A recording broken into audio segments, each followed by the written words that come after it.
오늘 말씀의 제목을 한번 따라 하시겠습니까?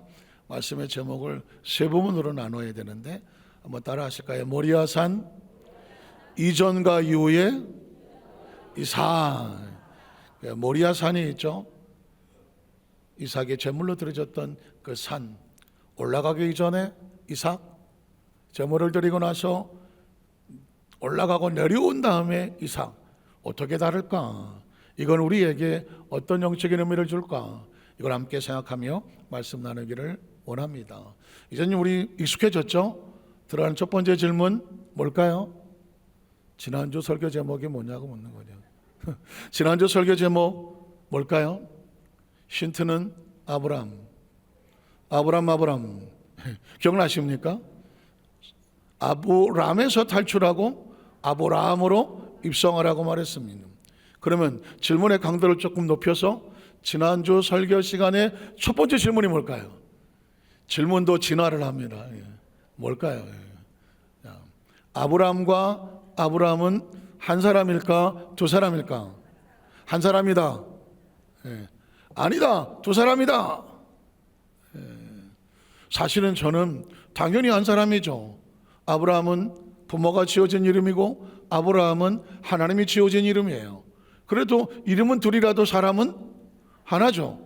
당연히 그럴 거라고 저는 생각을 했어요. 그런데 두 사람이다라고 했더니 앞에 장로님 한 분이 손을 들었어요. 순간 제가 1초 동안 이거 뭐지? 장로님이 손을 들었지? 두 사람이라는 건가? 아니면 충청도 분이시기 때문에 이게 올라오다가 좀 늦게 들은 건가? 순간 당황했어요. 근데 그 짧은 시간에 제 마음속에 감동이 왔어요. 두 사람이야. 두 사람이야. 그 장로님이 저에게 사인을 준 거예요. 목사님, 두 사람이에요. 왜 그럴까요? 아브라함은 부모가 지어진 이름이에요. 아브라함은 하나님이 지어진 이름이에요. 그러니까 옛사람이 있었고 새사람이 있었던 거예요. 사람은 하나지만 옛사람이 있고 새사람이 있어요. 옛사람과 새사람은 두 사람이죠. 이해가 되십니까? 오늘 저와 여러분이 예수를 믿고 하나님의 자녀가 되면 우리는 한 사람이에요. 그러나 나는 두 사람이에요. 내가 예수를 만나기 전에, 말씀대로 살기 전에 나의 가슴 아픈 옛사람이 있어요. 그러나 예수를 믿고 난 다음에 나는 전혀 새로운 사람이 됐어요. 목사님, 저는 예수 믿거나 예수 안 믿거나 똑같은데요? 여기서 손 들면 대형 사고 나는 겁니다. 어떻게 생각하십니까? 예수를 믿기 전에는 우리는 세상 사람이었어요. 예수를 믿고 난 다음에 우리는 전혀 새로운 하나님의 자녀가 되어진 줄로 믿습니다. 기억하셔야 돼요. 저와 여러분의 한 존재는 한 사람이 아니에요. 한 사람이면 큰일 나는 거예요. 육에서 태어났지만 예수 그리스도를 말미암아 영으로 살아가는 새로운 존재가 되어야 돼요. 오늘 성경에 보니까 그런 관점으로 바라보니까 이삭도 그랬습니다. 이삭은 한 사람이었지만 모리아산에 하나님 앞에 제물로 드려지기 전에 이삭의 모습이 있었어요. 제물로 드려지는 이 고통과 가품을 겪고 나서 새로워진 이삭이 있었어요. 그런 마찬가지죠. 우리는 어떤 이삭으로 살아갈 것인가? 오늘 성경은 우리에게 도전하고 말씀하고 있습니다. 우리는 첫 번째로 모리아산 이전에 이삭의 모습을 한번 살펴보겠습니다. 이삭이라는 이름은 어떤 이름일까요? 하나님의 약속이 있는 이름이고 약속대로 출생케 한 이름이었습니다. 창세기 17장 15절 17절을 봅니다. 하나님이 또 아브라함에게 이르시되 네 안에 사는 이름을 살해라 하지 말고 살아라 하라. 자, 내가 그에게 복을 주어 그가 내게 무엇을 낳게 합니까? 이 아들은 작정된 아들이에요. 우리는 압니다. 이 아들의 이름이 뭐예요? 이삭이잖아요. 어느 날 우연히 갑자기 어떠자 태어난 존재가 아니에요. 한 생명마다 누구의 기억 속에 있다? 하나님의 기억 속에 있어요. 누구의 생각 속에 있어요? 하나님의 생각 속에. 하나님의 섭리 속에, 하나님의 약속 속에 있는 이름이에요. 그 이름이 뭐라고요? 이삭인 거예요. 이삭. 내게 아들을 낳아주게 하며 또한 내가 그에게 복을 주어 그를 여러 민족의 어머니가 되게 하려니 민족의 여러 왕이 그에게서 나게 될 것이다. 자, 아브라함이 엎드려 웃었습니다. 마음속으로 이르되 왜 웃었을까요? 100세 된 사람, 누구의 나이예요? 아브라함이 100세예요. 내가 100살인데 어찌 자식을 낳겠습니까? 내 안에 살아는 90세니 어찌 출산하겠습니까? 그래서 어떻게 합니까? 하나님, 아브라함 하나님을 설득합니다. 간절히 원하는데 너무 고생하지 마세요. 너무 애쓰지 마세요. 나는 그저 이스마엘은 누구예요? 하갈을 통해서 태어난 아들이에요. 이스마엘이 하나님 앞에 살기를 원하지 전혀 생각도 안 되고 상상도 안 되고 불가능하게 우리 통해서 자식이 낳는 건 꿈도 꾸지 않습니다 라고 말합니다. 자, 하나님은 뭐라고 말씀할까요? 하나님이 이르시되 아니다. 내 아내 사라가 내게 누굴 낳아요? 아들을 낳아. 그 아들의 이름이 뭐예요? 이삭이에요. 제가 여러분의 말씀드리고 싶은 건 딴 게 아닙니다. 하나님의 사람들은 하나님의 선택하고 나타났을 때에 우연히 태어난 존재는 없어요. 어쩌다 태어난 존재는 없어요. 예전에 어떤 개그맨이 이름을 얘기하면 또 그러니까 어떻게 결혼했습니까? 그리고 아이는 어떻게 낳냐고 그랬더니 그놈은 술 때문에. 이해가 되십니까? 물론 개그맨이니까 웃으면서 하려고 얘기했을 수도 있어요. 어쩌다 결혼해 어떻게 자식을 낳냐 그랬더니 그놈은 술 먹고 잊어버리지도 않아요. 어쩌다가 술 처먹고 어떻게 태어난 존재가 아니란 말이에요. 하나님께서 뭐라고 말씀합니까? 하나님께서 작정하고 계획하고 내가 반드시 너에게 약속대로 자식을 줄게 태어난 이름이 이삭이라는 거예요. 기억하십시오. 자, 그 이름을 이삭이라고 했습니다. 자, 그러면 창세기 21장 1절로 4절에 보면 그 이삭에 대해서 하나님은 이렇게 말해요. 야훼께서 뭐 하신 대로 말씀은. 이삭은 우연히 태어난 존재가 아니다. 누구의 계획 속에 있다? 누구의 약속 속에 있다? 하나님 말씀하신 대로 사라를 돌보셨고 야훼께서 말씀하신 대로 사로에게 행하셨으며, 또 사라가 임신하고 그냥 태어나지 10달 만에 태어난 거 다 알아요. 그런데 이렇게 말합니다. 그가 태어난 것은 누가 말씀하신 시기? 하나님이 정하신 시기가 돼서. 노년의 아브라함, 왜 앞에 노년이라고 붙였어요? 아브라함의 능력이 아니야. 이거는 누구의 능력이에요? 하나님의 능력에 의해서 아들을 낳으리니. 자, 아브라함이 그에 태어난 아들 곧 사라가 자기 낳은 아들의 이름하여 뭐라고 붙입니까? 이삭이라고. 이삭은 아브라함이 붙인 이름이 아니에요. 사라가 붙인 이름이 아니에요. 누가 붙인 이름이에요? 하나님입니다. 그래서 아브라함은 아브라함이 되고 야곱은 이스라엘이 되더라도 이삭의 이름은 바뀌지 않아요. 누가 붙였기 때문에? 하나님이 지으신 이름이 이삭이라고 하였고, 또 그 아들 이삭이 난 지 8일 만에 그가 하나님 명령하신 대로 할례를 행하였다라는 것입니다.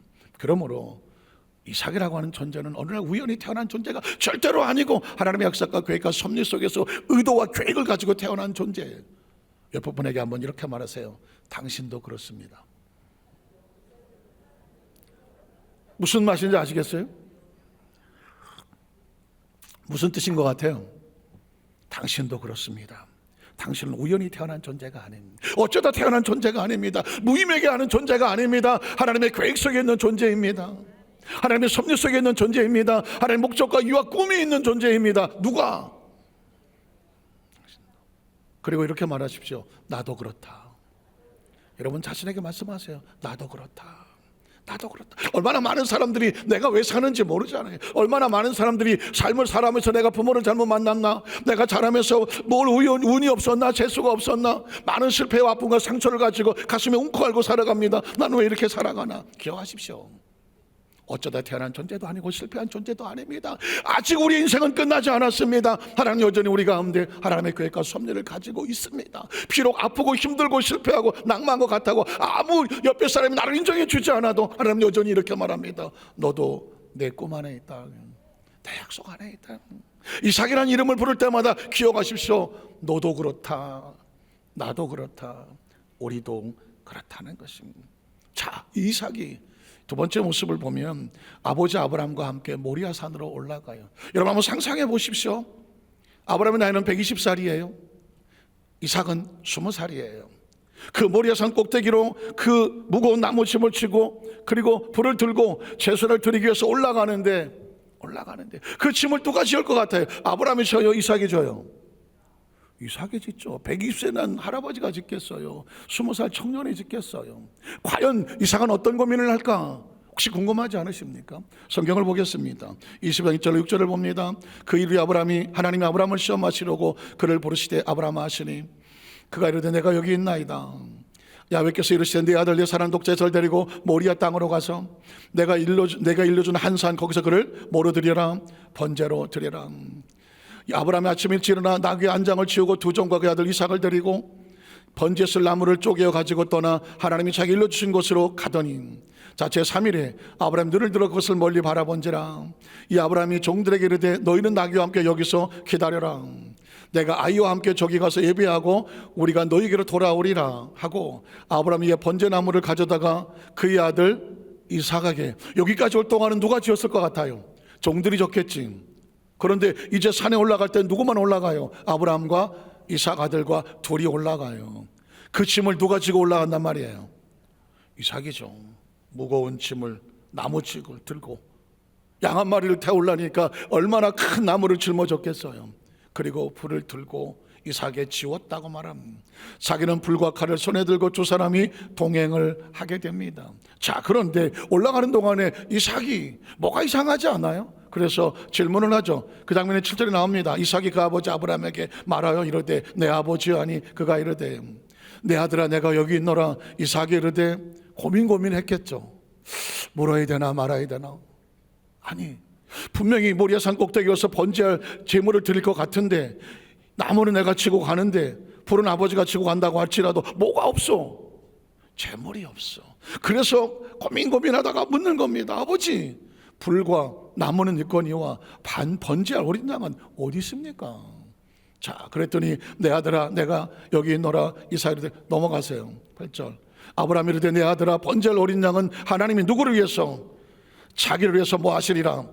준비하시리라. 믿어지시면 아멘 하세요. 안 믿어지시면 아멘 하세요. 여러분 보십시오. 우리 여도수 만사교회 성도 믿음이 좋으니까 아들아 걱정하지 마라. 번제할 어린 양은 하나님이 그 자리에서 준비하시리라. 그럼 여러분이 아멘 했을 거예요. 그런데 생각해 보자고요. 오늘날 크리스찬들의 이 신앙의 문제가 뭐예요? 목사님 맨날 믿으라고 그러고 성경도 맨날 믿으라고 말하고 있어. 아브라함도 보니까 이삭한테 이삭아 걱정하지 마라. 하나님이 저 산꼭대기 위해서 준비하고 계시리라. 믿느냐? 이런 얘기잖아요.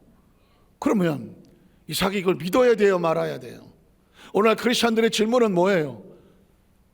나무할 번제에 칠 나무 쳤는 내가 줬어. 불도 있고 칼도 있어. 근데 뭐가 없어? 양이 없어. 근데 양이 어딨냐고 물었더니 저 산꼭대기 위에 있대. 보여요 안 보여요? 들려요 안 들려요? 잡혀요 안 잡혀요? 안 잡혀요. 오늘날 크리스찬들의 딜레마는 뭐예요?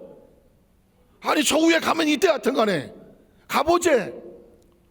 눈에 보이지 않고 귀에 들리지 않고 손에 잡히지 않지만 믿습니다 하고 가보재. 가면 이때. 믿어져요 안 믿어져요? 어떤 사람은 할렐루야 하고 믿음으로 올라가는 사람도 있어. 얼마나 좋겠어. 그러나 많은 사람들은 올라가면서도 고민을 하는 겁니다. 이게 내가 지금 올라가는 게 맞나? 이 무거운 짐을 지고 올라갔다가 양이 없으면 어떻게 되는 거지? 아버지는 믿음이 좋아서 올라가보자고 말하지만 없으면 어떻게 돼? 난 뭐가 되는 거예요? 오늘 많은 크리스찬들은 이 모리아산 꼭대기로 올라가면서 고민하고 갈등하는 이삭의 질문을 우리가 하고 있지 않아요? 많은 사람들이 올라가다가 뒤로 내려오지 않아요? 올라가다가 올라가 봤더니 없는데 주저앉고 포기하고 내가 여기서 이러고 있니 딴 거 한 게 낫겠다라고 뒤로 올라가지 않아요? 사실상 모리아산을 올라가는 그 이삭의 모습은 우리의 삶 속에 얼마든지 볼 수 있는 우리 신앙의 모습과 같아요. 고민하고 갈등하고 그리고 불안해하고 초조해하고 할까 말까 가야 되나 말아야 되나 주춤거리고 있는 우리의 모습과 같아요. 신앙의 많은 갈등이 여기서 고민하고 있지 않나요? 저는 이 말씀을 묵상하다가 보니까 제 지나온 삶의 현장 가운데 저도 크리스찬 어려서부터 교회를 다녔지만 얼마나 많은 이 흔들림 속에 있었을까. 제가 그 전에 직장 생활을 좀 했었던 적이 있는데 대우 실업의 반개 회사에 근무를 했었어요. 2년 동안 이제 근무를 하고 있었는데 모든 게 익숙하잖아요. 2년 동안 직장 생활을 했으면. 그런데 갑자기 회사 방침에 의해서 또 다른 회사 건물로 다른 부서로 저를 그것도 전혀 한 30분 떨어져 있는 다른 동네에 있는 건물로 인사 발령을 내는 거예요. 직원들에게 인사 발령이라는 건 상당히 찝찝한 겁니다. 무슨 직급이 올라가서 가는 거면 모르겠지만 똑같은 위치에 있는데 남들은 다 있는데 나만 빼서 너 저리 가라 그래. 여기 인원 감축한다고 저리 가라 그래. 그 어떤 마음이 들겠어요? 밀려가는 느낌, 뭔가 잘리는 듯한 느낌, 필요 없는 듯한 느낌. 마음에 20대 제가 이런 생각이 듭니다. 아이씨 그만둬야 되겠다. 갈 데 없어 그런 생각이 고민이 드는 거예요. 어떻게 해야 될지를 모르겠더라고요. 그래서 자존심 하나 때문에 나 안 돼, 나 그만두겠어. 그래갖고는 그 전에 대원은 토요일 날도 일하고 주일 날도 일했어요. 그래서 토요일 날 제가 사표를 써서 여직원한테 이거 월요일 날 아침에 과장님한테 드려, 나 그만둔다고 그랬더니 괜찮으시겠어요? 괜찮아, 갈 데 없겠어. 사표 썼어요.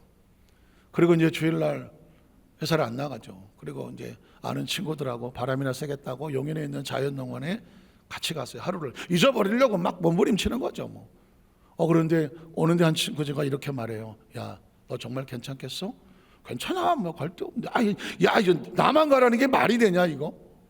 근데 한 친구가 이렇게 말해요. 가보면 얼마나 더 좋을지도 모르잖아. 뭐가 좋겠어? 밀려가는데. 가봐.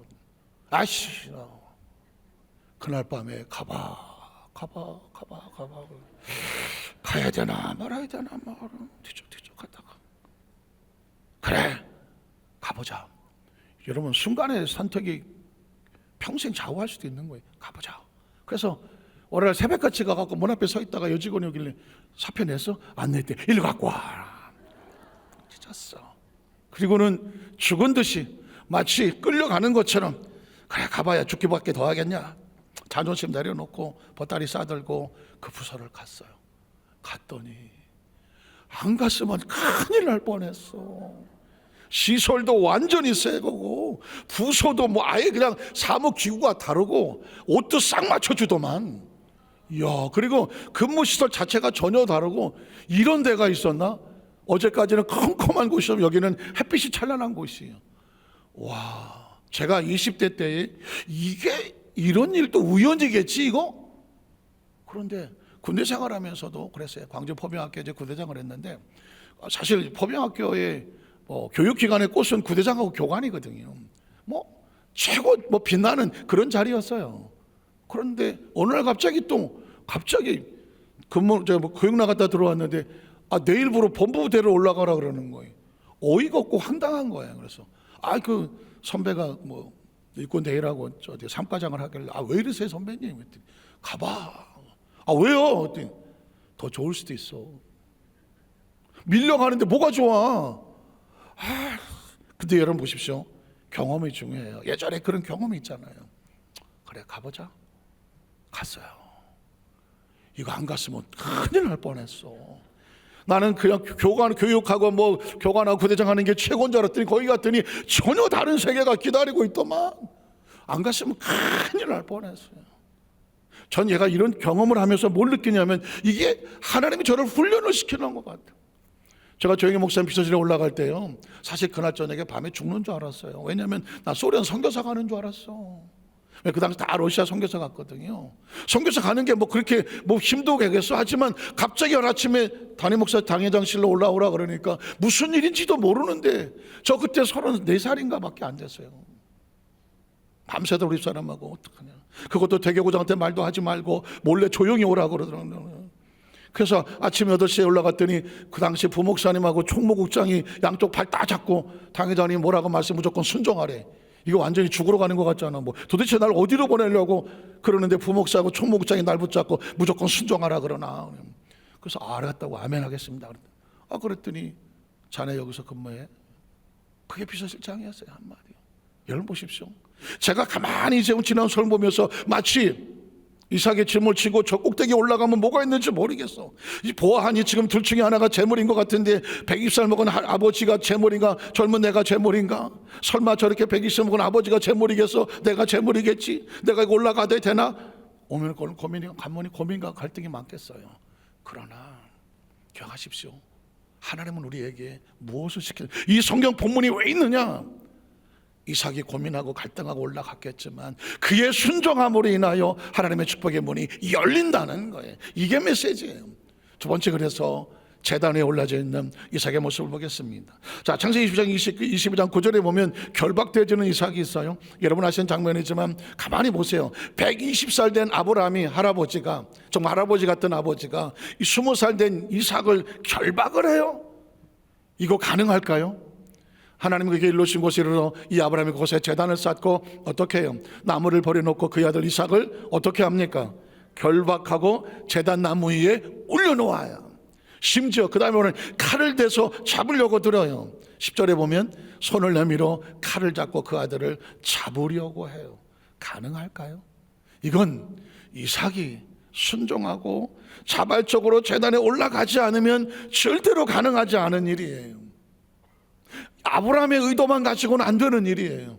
그 제가 AI에게 물었어요. 여러분 핸드폰에 보면 아마 챗 GPT 뭐 해갖고 요즘 뭐 AI 인공지능이 나오는 애플리케이션이 스마트폰에 깔리잖아요. 저한테도 조그만 게 하나 깔려 있는데 이 자식이 요거는 대답을 못하겠지 질문을 했어요.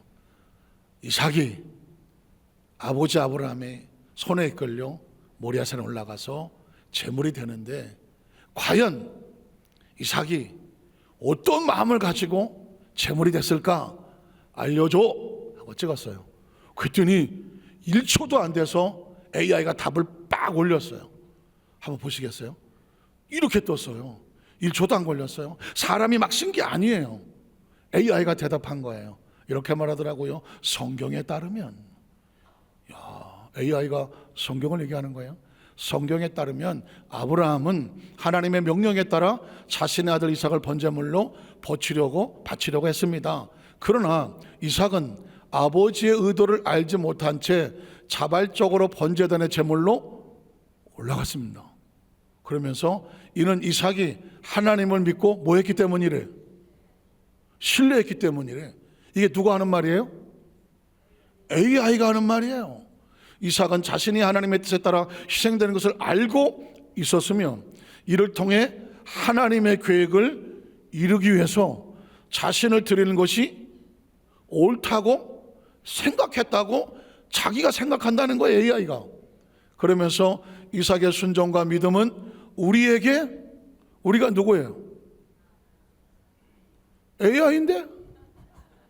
기계가 하는 얘기잖아요, 이거? 컴퓨터가 하는 거 아니에요? 인간처럼 생각을 하면서 우리에게 들으라고 하는 얘기 같아요. 우리에게 큰 교훈을 줍니다. 우리는 하나님의 뜻에 따라 살아가며 하나님의 계획을 이루기 위해 자신을 드리는 것이 옳다는 것을 뭐 해야 된다? 알아야 된대요. 저는 충격을 받았어요. AI가 이 정도 생각이 있을까? 그걸 알고 싶어서 툭 던진 거예요. 장난삼아 던진 거예요. 그랬더니 AI가 이렇게 말해요. 우리는 기계지만, 컴퓨터지만, 인공지능이지만 하나님의 계획을 이루기 위해 자신을 드리는 것이 옳다는 것을 알아야 됩니다 라고 누구한테 말하고 있어요? 여의도 수만장교회 성도들에게 말하고 있는 거예요. 저는 깜짝 놀랐어요. 야, 이거 천국은 AI가 가고 순종하지 않는 사람들은 바깥에서 소송되는 건 아닐까? 얼핏 그런 생각이 들더라고요. 한번 따라 하실까요? AI도 아는데 우리는 당연히 알아서 하나님 뜻에 따르는 것이 옳다는 것을 알아야 합니다. 누가 합니까 이건? AI가 외치는 것입니다. 사실은 순종은요 절대 쉽지 않아요. 순종은요 내가 할 수 있는 주권을 포기하고 내 생명을 의탁을 해야, 마치 이삭이 아버지 손에 자신의 묻은 것을 의탁을 해야, 그리고 아버지가 믿는 하나님에게 자신의 생명을 의탁을 해야 순종이 되는 거예요. 저는 제 목회 인생에 가장 처절하고 가슴 아팠던 게 1999년도예요 1999년도에 여의도 순번 원당교회에 제가 담임 목사를 하고 있을 때였는데, 다 깨진 교회를 붙잡고 500명 남은 교회를 붙잡고 5년 동안 하나님께서 3,000명을 만들어놨어요. 그리고 건물을 주셨고 500평의 땅을 성전 건축하고 땅도 사놨어. 이제 모든 것이 완벽하게, 이제 성전만 건축하면 대한민국 최고 내놓을 만한 교회를 만들 수 있는 그런 위치에 있었어요. 제 나이가 39이었어요. 그런데 여의도 순복음교회 조목쌤 제자들이 해외 선교사를 다녀와야 되는 규정이 있어요. 하루아침에 그것을 내려놓고 제가 미국 선교사로 가야 되는 그런, 전 미국에 한 번도 가본 적도 없어요. 매 주일마다 30명의 새 성도가 오는데 주일날 비워본 적이 없어요. 하루에 7번씩 막 설교해 대가면서 미친 듯이 목회를 할 때였어요. 그런데 그걸 내려놓고 미국의 선교사를 가야 돼요. 제가 어떤 심정이었겠어요? 저희 집사람하고 9살 된 아들을 데리고 미국 가는 비행기를 타야 되는 상황이었었습니다. 그때 얼마나 아픔이, 많은 성도들이 뭐 어떻게 해야 돼, 다 각설하고 과연 나는 순종할 것인가, 아니면 이 현실을 붙잡고 여기서 내가 주저앉을 것인가. 저의 선택이어야 됐어요. 그때 저는 딱 하나였어요. 하나님, 순종하겠습니다. 순종이 얼마나 힘든지 아세요? 저 그때요, 그때 가졌던 아주 기가 막힌 생각 하나 있어요. 그건 뭐냐, 저는 절대로 미친년들을 욕하지 않는다. 미친놈들도 절대 욕하지 않는다. 왜? 사람이 어떻게 미치는지 알았어요. 전 그때 미치고 싶었어요. 미친다는 게 뭔지 아세요? 가지고 있는 모든 감각과 이성과 생각의 줄을 놓는 거예요. 왜 사람이 미치는지 아세요? 견딜 수 없는 고통과 아픔에 자기의 모든 생각줄을 놔버리는 거예요. 그게 미치는 거예요. 그래서 미치는 거예요. 귀신에 잡히는 거 말고. 전 그때 거의 이대로 미쳤으면 좋겠다라는 극한의 환경까지 갔었어요. 그런데 그걸 이겨낼 수 있는 유일한 희망은 뭐냐면 순종이었어요. 순종. 내 앞길이 어떻게 될지 모르지만 말씀으로 여기까지 왔으니 말씀으로 붙잡고 순종하고 간다. 이거 하나 붙잡고 미국 가는 비행기를 탄 거였거든요. 전 지금도 그 선택을 절대로 후회하지 않아요. 지금 돌이켜보면 그게 얼마나 귀하고 감사한 그 이후에 축복이 있었는지 지금도 감사해요. 전 여러분에게 이 이야기를 끄집어내는 이걸 뭘까? 지금 어떤 상황 가운데 순종 앞에 결단해야 될 여러분들에게, 여러분 혹시 이삭의 심정과 저의 심정을 보탠다고 하면 기억하십시오. 내 주권과 생명을 하나님 앞에 내어 맡겨야 될 상황이라면 기꺼이 내어 맡겨보십시오. 하나님은 자기 백성을 결코 망하게 하지 않습니다. 알아요. 그 반드시 그 후에 양이 기다렸던 걸 기억하시잖아요. 그래서 마지막 세 번째로 모리아산 이후에 이삭의 모습은 그 순종의 상황이 있고 나서 비로소 하나님은 이 20대밖에 되지 않은 그 이삭을 축복하시는 장면이 그 다음에 나와요. 하나님의 축복은 우연히 오다가다 얻어 걸려지는 게 아니에요. 과정을 통해서 준비가 되어졌을 때 하나님 부어주시는 거더라고. 자, 아브라함의 축복 속에 함께 복을 받는 이삭. 아브라함이 축복을 받으니까 자식이 같이 받더라고요. 그게 이삭이에요. 창세기 22장 15절 20절에 보면 야훼 사자가 하늘에서부터 두 번째 아브라함을 불러 이르시되 야훼께서 이르시기를 내가 나를 가리켜 맹세하노니 네가 이같이 행하여 네 아들 내 독자도 어떻겠소? 아끼지 않았어. 여러분 어떨 것 같아요 이거요?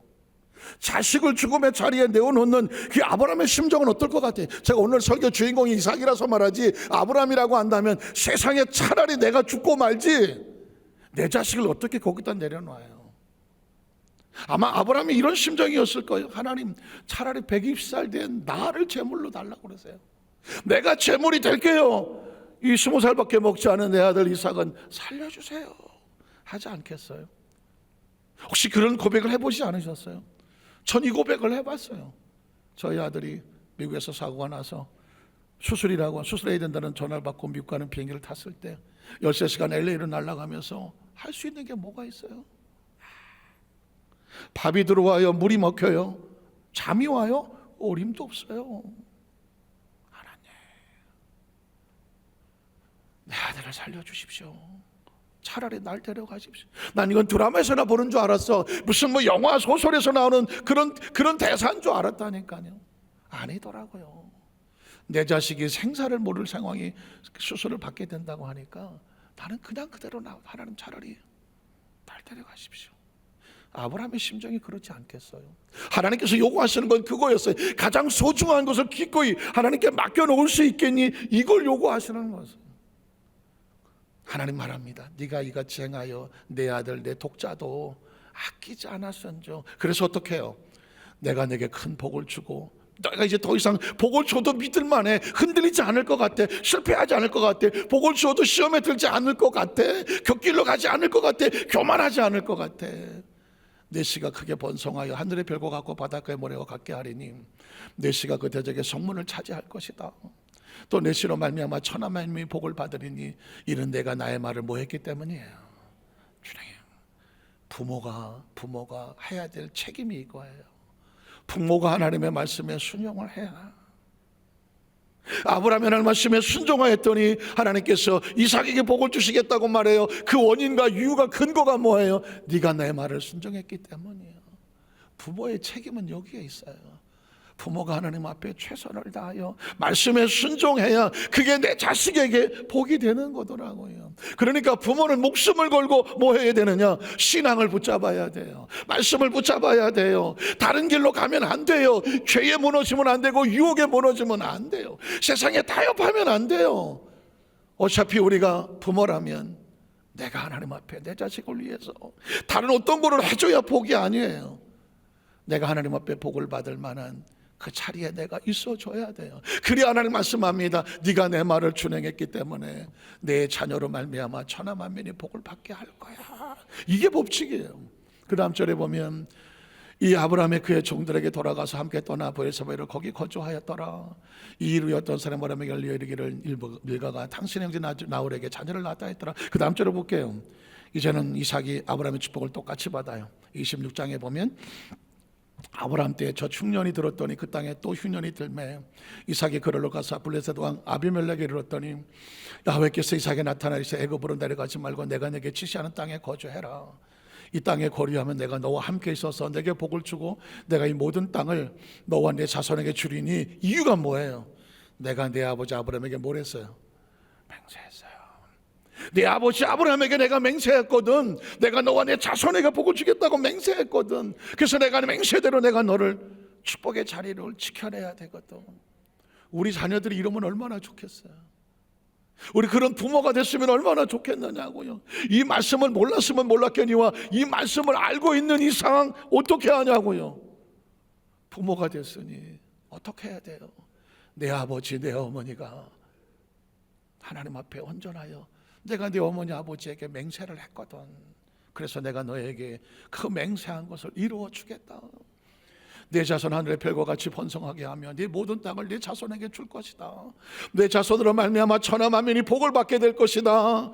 이 아브라함이 내 말을 순종했고 내 명령과 계명과 율례와 법도를 지켰기 때문이라는 거니. 사실 이 땅의 모든 부모가 하나님 앞에 통곡하며 말씀을 묻혀야 될 것은 희망이 있어요. 우리가 부족하지만 이때까지 부족하고 모자랐다고 할지라도 이제라도 말씀을 붙잡고 순종하고 계명과 율례를 지키고 하나님 앞에 내가 올바르시면 내 자식은 누가 책임져요? 하나님이 책임져 주신다는 거죠. 마지막에 창세기 20장 보면 그 이삭이 복을 받는 장면이에요. 아브라함 때문에 복을 받는 장면이에요. 이삭이 그 땅에서 농사하여 그의 100배나 얻었고 재수가 좋고 운이 좋은 게 아니에요. 그 아버지 그 어머니에게 맹세한 게 있기 때문이에요. 야훼께서 복을 주심으로 그 사람이 창대하고 왕성을 마침내 거부가 되었어요. 하나님이 만들어 주신 거죠. 그 다음 절을 보면 또 다른 우물을 봤더니 그들이 또 다툼으로 그 이름을 신나라 하였으며 이삭이 거기서 옮겨 다른 우물을 봤더니 그들이 다투지 않았으므로 그 이름을 기억하십시오. 르호봇. 여태까지는 힘들고 어려웠지만 이제부터 달라질 거야. 그게 르호봇이에요. 그 다음 절에 보면 이럴때 이젠 야훼께서 우리를 위하여 넓게 하셨으니 이 땅에서 우리가 뭐 하리로다? 번성하리로다. 계속 이어집니다. 이삭이 거기서부터 브엘세바로 올라갔더니 그 밤에 야훼께서 그에게 나타나시다 나는 네 아버지 아브라함의 하나님이야. 네 아버지에게 맹세하고 약속했던 하나님이야. 그러니까 너는 두려워하지 말아라. 내 종 아브라함을 위하여 내가 너와 함께 있어. 이삭이 복을 받는 게 누구를 위한 거라고요? 아버지 아브라함을 위한 거예요. 하나님께서 저와 여러분의 자녀들에게 복을 주실 때 네 아버지를 인하여 어머니를 내 조상으로 인하여 우리를 생각하셔서 우리 자녀들에게 복을 주시고 자녀가 잘 되는 게 나의 복이고 부모의 복이고 그 부모의 복으로 인하여 자녀에게도 하나님께서 맹세를 이루어 주시는 내가 너와 함께 있어서 내게 복을 주어 네 자손이 뭐하게 하리라?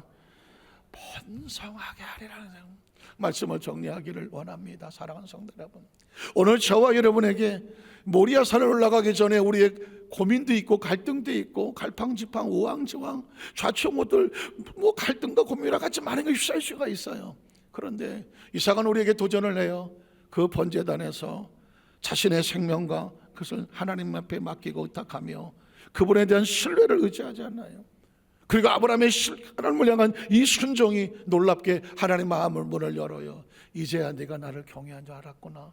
아브라함에게 약속하고 맹세해요. 그리고 너와 내 자손은 내가 책임져 주겠다고 말하고 아브라함은 떠났지만 이삭에게 말하여 네 아버지에게 맹세한 게 있기 때문에 네 아버지를 위하여 내 조상을 위하여 내가 너에게 복을 줄게. 오늘 간절히 바라기는 우리 여도수만장교회 모든 성도들의 삶의 현장 가운데 이삭을 향했던 축복의 말씀이 저와 여러분 우리 자녀를 향한 축복의 레마가 되고 응답이 되시기를 주의 이름으로 축복합니다. 기도하겠습니다. 전능하신 하나님 아버지,